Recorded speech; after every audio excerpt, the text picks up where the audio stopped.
Hello mga ka-team! Ang video po natin for today ay tungkol sa labor insurance. Paano mag-request ng list of contribution and kung paano na rin pumunta sa Ministry of Labor Taichung. Ito ay kung manggagaling ka sa AUO. So start. Mula AUO Corning Station, mag-abang ng bus number 45.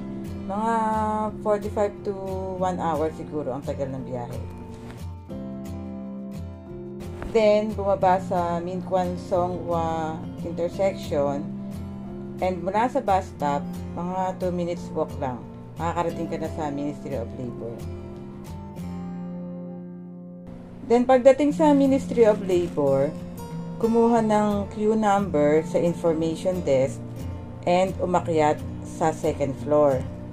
Antayin tawagin ang inyong number. So, paglilinaw lang po ha, ang ibibigay sa iyo ay list of contribution lamang at hindi po ito application or application form.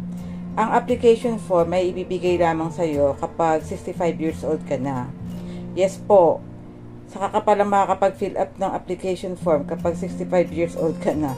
Kaya kung wala ka pa sa edad na 65 at pumunta ka sa Ministry of Labor, list of contribution pa rin ang paulit-ulit na ibibigay sa iyo. So, ito po yung mga dapat nating tandaan at huwag kalimutan sa pagre-request ng list of contribution. Dalahin ang mga sumusunod. 1. Bago at lumang ARC. 2. Bago at lumang passport. And 3. Name stamp or yung chap na binibigay nung bangko. Pareho din po yung requirements kapag mag-a-apply ka na ng labor insurance or pag mag-claim ka na. Kaya importante po na itabi ang mga nabanggit na requirements hanggang umedad ka ng 65. And importante din, ingatan ng inyong sarili dahil kapag hindi ka umabot sa edad na 65 ay hindi mo rin ito makukuha dahil ikaw at ikaw lang ang maaaring mag-claim nito.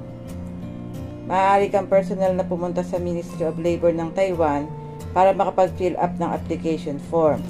Or maaari din naman mag-fill up online through their website kung hindi ka makakapunta ng Taiwan. Ihanda na rin ang bank account dahil bank to bank po ang magiging transaction. So, yun lang po. And maraming salamat po sa panonood. At sana ay nasagot ang inyong mga katanungan tungkol sa labor insurance.